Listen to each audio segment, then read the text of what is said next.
Bonjour, nous sommes le 28 février 2025 et je vous propose un nouveau bulletin d'information en Ukraine. Et après 1100 jours depuis le début de la guerre russo-ukrainienne, l'armée russe contrôle environ 88 000 km² de terrain ukrainien, ce qui correspond à environ 14,5% du territoire ukrainien. Attention, si vous y rajoutez la Crimée, cela fait 19%. Et les Russes contrôlent environ 70% de l'oblast de Donetsk et 99% de l'oblast de Louhansk. La ville de Kiev a de nouveau été attaquée par des guéranes ces derniers jours. Quant au terrain, on va, comme à l'accoutumée, commencer avec l'oblast de Koursk, où de nombreuses informations et géolocalisations ont été réalisées donc, ces derniers jours. Nous allons commencer alors dans un ordre d'ouest en est, sur la partie donc de Sverdikovo, village qui est passé sous contrôle russe. Ces derniers ont consolidé leur position au nord-est de ce village. Certaines sources affirment que le village de Lebedevka est passé sous contrôle russe, mais n'ayant pas eu de confirmation visuelle, je n'ai pas modifié la carte. En termes de géolocalisation, donc dans ce secteur, donc à la frontière, donc avec l'oblast de Soumy qui est en Ukraine, ici un Akatia, donc c'est un canon automoteur, a été détruit le 27 février par un drone kamikaze. Au sud du village de Sverdikovo, une vidéo circule sur un M109, donc c'est un canon automoteur conception américaine, Paladin plus exactement, qui a été détruit. Et bien après avoir vérifié sur ma carte archive, ce Paladin a été détruit au mois de janvier, le 13 janvier exactement. Donc je ne l'ai pas de nouveau reporté sur la carte puisqu'il était déjà inscrit sur la carte archive. Ensuite, sur la partie nord, ici à l'est du village de Lebedevka, un T-64 ukrainien a été détruit par un drone kamikaze, ainsi qu'un Max Pro ici également détruit par un drone kamikaze au sud du village de Kubatkin. On se déplace un petit peu plus vers le nord. Certaines sources affirment que le village de Nikolski est passé sous contrôle russe. Là également, je n'ai pas eu de confirmation visuelle, donc je n'ai pas modifié la carte. Par contre, à l'ouest de cette position, ici, des blindés russes ont été mis hors de combat. Ici, c'est un BTR 82 qui a été abandonné par son équipage.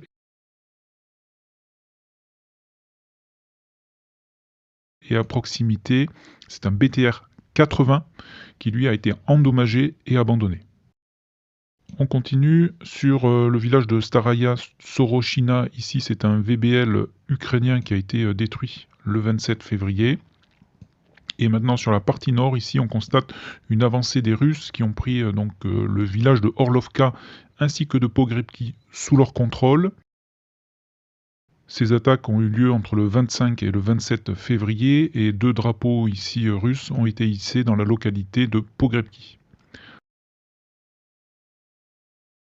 Dans la zone grise, ici, une unité d'infanterie a progressé le long de cette bande forestière que vous voyez ici. Et quand ils sont arrivés au bout de cette bande forestière, ils ont été ici bombardés par les Ukrainiens.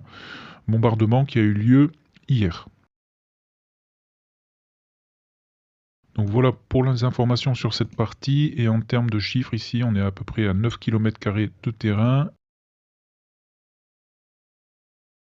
Et ici à 8. On se déplace maintenant sur la partie de Soudja, où de nombreuses géolocalisations ont été réalisées. Alors sur l'axe qui mène à Soudja et qui vient donc depuis l'Ukraine, ici une vidéo a été publiée dans laquelle on peut constater que 3 blindés ukrainiens ont été détruits. Donc il s'agit d'un Senator, d'un Kozak et d'un Bradley. La vidéo a été publiée le 25 février, mais il y a de fortes probabilités que ces blindés aient été détruits plusieurs jours auparavant. Ensuite, à l'est de Soudja, ici c'est un M113 qui a été détruit juste après avoir débarqué son groupe de combat. Il a été pris pour cible par un drone kamikaze russe qui a détruit le blindé. Sur la partie sud, aucune modification des zones de contrôle ces 2 derniers jours. Sur Cherkaskaya Novopelka, ici c'est un BMP-2 ukrainien qui a été détruit le 19 février. Et un petit peu plus à l'ouest, ici c'est un M1117 qui a été détruit hier dans la journée. Ensuite, dans le secteur de Guevo, ici, une FAB 3000 a été larguée sur les positions ukrainiennes le 26 février. Et dans la même journée, ici, d'autres FAB d'un calibre plus petit, cette zone forestière. Mais cela fait déjà maintenant plusieurs semaines que les Russes bombardent ce secteur, ici. Et ils ont même détruit un pont, ici, au nord-est de Gornal. Et ce pont a été détruit par un obus Krasnopol. Donc ce n'est pas un missile, mais c'est un obus qui est très précis et qui est tiré depuis une pièce d'artillerie. Dans la région de Soumy, ici, un autre VBL ukrainien ici a été détruit sur l'axe qui mène donc en Russie, sur l'oblast de Koursk. Il s'agit d'un BAT UMG et c'est, sauf erreur de ma part, un blindé qui est de conception des Émirats Arabes Unis, qui a été donc livré à l'armée ukrainienne. Donc ce dernier a été détruit le 26 février. Et ensuite, dans la région de Soumy et au sud de la ville du même nom, donc Soumy c'est ici, c'est un S-300 qui a été détruit le 26 février par un missile russe. Et c'est dans ce même secteur, si on prend la carte des archives, qu'un autre S-300 a été détruit dans ce même secteur, voilà, le 23 février. Donc ici, et c'est pas un FPV qui l'a détruit, c'est un missile. Et ça, c'est une erreur de ma part, donc je m'en excuse. Donc c'est également un missile qui a détruit ce S-300 donc le 23 février. Et ici, c'est le 26, c'en est un autre. Donc les deux ont bien été détruits par des missiles et certainement des missiles Iskander.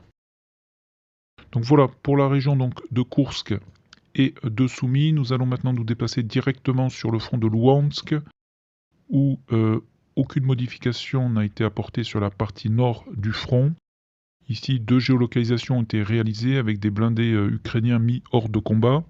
Donc, un premier ici qui a été endommagé par un drone kamikaze, et au nord de Zapadnier, ici, c'est un BMP-1 qui a été détruit le 25 février. On continue le long de la ligne de front sur Louhansk, pas d'autres informations. Tout comme dans la région de Siversk, aucune information. Nous allons donc nous rendre directement sur Chassifiar, où dans la zone grise, ici, une position de l'armée russe a été bombardée, ici exactement. Donc on se situe dans le centre de Chassifiar, où les combats donc, continuent, mais cela n'a pas apporté de modification sur la ligne de front. Sur la partie sud, et plus précisément dans le village de Stupochki, ici c'est un Humvee de l'armée ukrainienne qui a été détruit par un drone kamikaze le 24 février.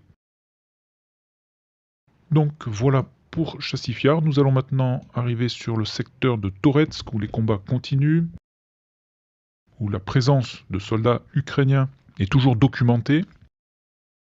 Notamment ici un blindé ukrainien qui a été détruit donc il y a maintenant une semaine, le 23 février, mais qui a été géolocalisé. Donc blindé qui a été détruit dans ce secteur.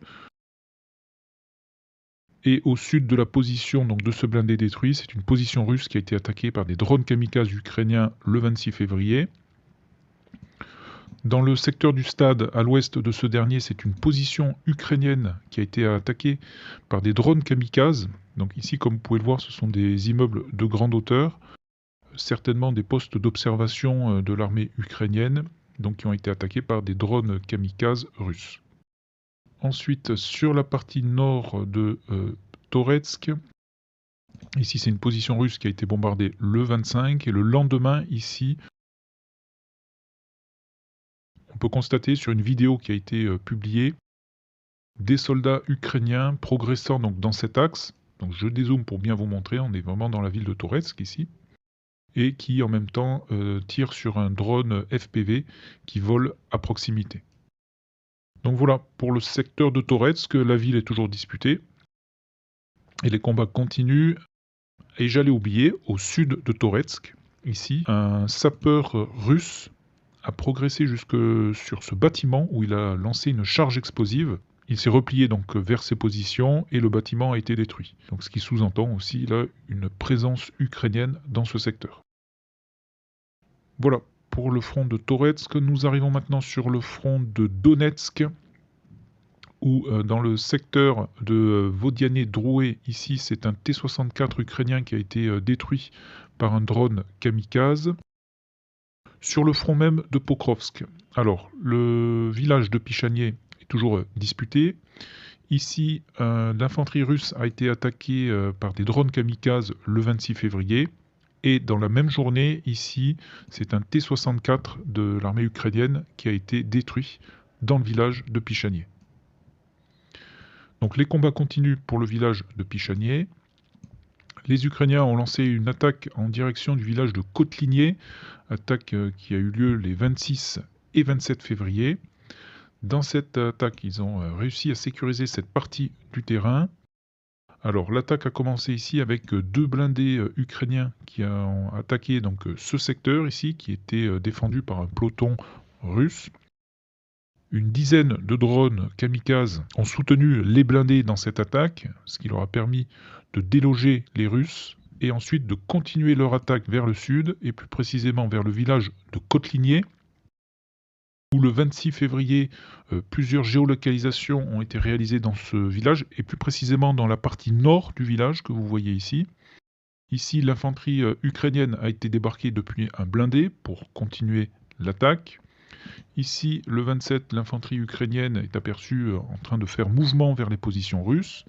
Et ces positions russes ont été bombardées le 26, ici, par l'artillerie ukrainienne, donc préalablement à leur attaque.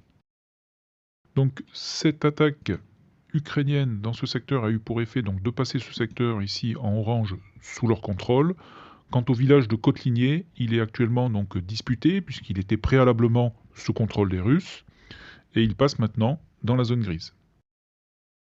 Au nord-est de ce même village, ici, les Ukrainiens ont également attaqué ici, dans ce secteur boisé, où ils ont pris d'assaut cette tranchée qui se situe ici donc exactement, et qui est maintenant passée sous leur contrôle. Donc secteur dynamique sur le village de Kotlinier. On continue, les Ukrainiens ont également attaqué et sécurisé une partie du terrain à l'ouest du village de Ouspenivka. Ouspenivka qui reste tout de même dans la zone grise, donc une partie est sous contrôle russe, une autre partie sous contrôle ukrainien. On continue, les Russes ont lancé une attaque à l'ouest de Nadiivka, attaque qui leur a permis de sécuriser cette partie du terrain. Et ici, donc une vidéo a été publiée dans ce secteur où l'on peut voir un T-90 en mouvement vers le nord. La vidéo affirme que le T-90 a été détruit, mais sur la vidéo, c'est impossible à confirmer. Et un petit peu plus à l'ouest, ici, le 27 février, c'est un char russe qui est attaqué par des drones kamikazes. Mais là également, il est difficile de confirmer une destruction. Un petit peu plus au sud, les Russes contrôlent toujours le village de Zaporizhia. Une de leurs positions a été bombardée à l'ouest de ce village, donc hier dans la journée. Nous arrivons maintenant dans le secteur à l'ouest de Kourakovier, donc on va appeler maintenant le secteur de Constantinopole, donc village où les Russes ont commencé à y pénétrer par le sud, comme vous pouvez ici le constater. Ils ont sécurisé cette partie du terrain, partie où se situe notamment un pont ici, pont qui avait été détruit par une frappe aérienne russe le 9 janvier dernier. Les Ukrainiens avaient également installé un ponton ici, mais qui a également été détruit par les Russes à la fin du mois de janvier. Donc la bataille pour le village de Constantinopole continue, et sur la partie nord, pas de modification, si ce n'est qu'ici une position de l'armée russe a été bombardée le 25 février. Nous arrivons maintenant dans le secteur de Velika Novosilka, où les Russes continuent leur offensive sur le nord ici. Ils ont sécurisé cette partie de terrain au nord-est de Novi Komar. Et ils se sont emparés donc du village de Bourlatskie, qui est passé donc officiellement sous leur contrôle aujourd'hui même. Et ils sont également arrivés dans le village de Privilnier. Donc je dézoome pour voir si je n'ai rien oublié. Non, sur le front de Zaporizhia, les Russes ont lancé une attaque sur le village de Piatikatki, comme vous pouvez ici le constater. 2 positions de leur armée ont été bombardées hier dans la journée. Donc ce qui a eu pour effet ici de passer ce secteur sous leur contrôle et le village de Piatikatki en zone grise est donc disputé. Il était au préalable sous contrôle ukrainien. Ce depuis décembre 2023. Sur les arrières ukrainiennes, ici toujours sur le front de Zaporizhia, un groupe de fantassins ukrainiens qui était alors à l'instruction a été bombardé par un missile russe. Et sur le front de Kherson, ici aucune information sur l'évolution de la ligne de front. Un Viking ici a été donc détruit le 26 février sur le village de Sofiivka.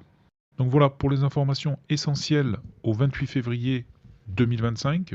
Donc en résumé, les Russes continuent leur attaque sur l'oblast de Koursk où ils ont repris environ 17 km² de terrain. Et l'autre modification importante de ces dernières 48 heures est à mettre également au profit des Russes au nord de la ville de Velika Novosilka où le village de Bourlatsky est passé sous leur contrôle et où des gains de terrain ont été effectués. Voilà, et bien écoutez, je vous souhaite une excellente journée. Comme toujours, vous avez l'ensemble des sources qui ont permis de faire cette vidéo en description, donc vous pouvez contrôler toutes les informations par vous-même. Il vous suffit d'avoir un compte X ou Telegram, et je ne le répéterai jamais assez, il est très important de diversifier vos sources, de croiser vos informations et de vous faire votre propre avis. Et c'est aussi une des raisons pour laquelle je vous partage toutes mes sources pour que vous puissiez vous faire vos propres recherches. J'ai conscience que cette vidéo ne peut pas être exhaustive ni exacte à 100%, mais cette vidéo et ces sources d'informations peuvent être une bonne base de départ pour vos propres recherches. Voilà, et bien écoutez, je vous souhaite une excellente journée, portez-vous bien et à très bientôt.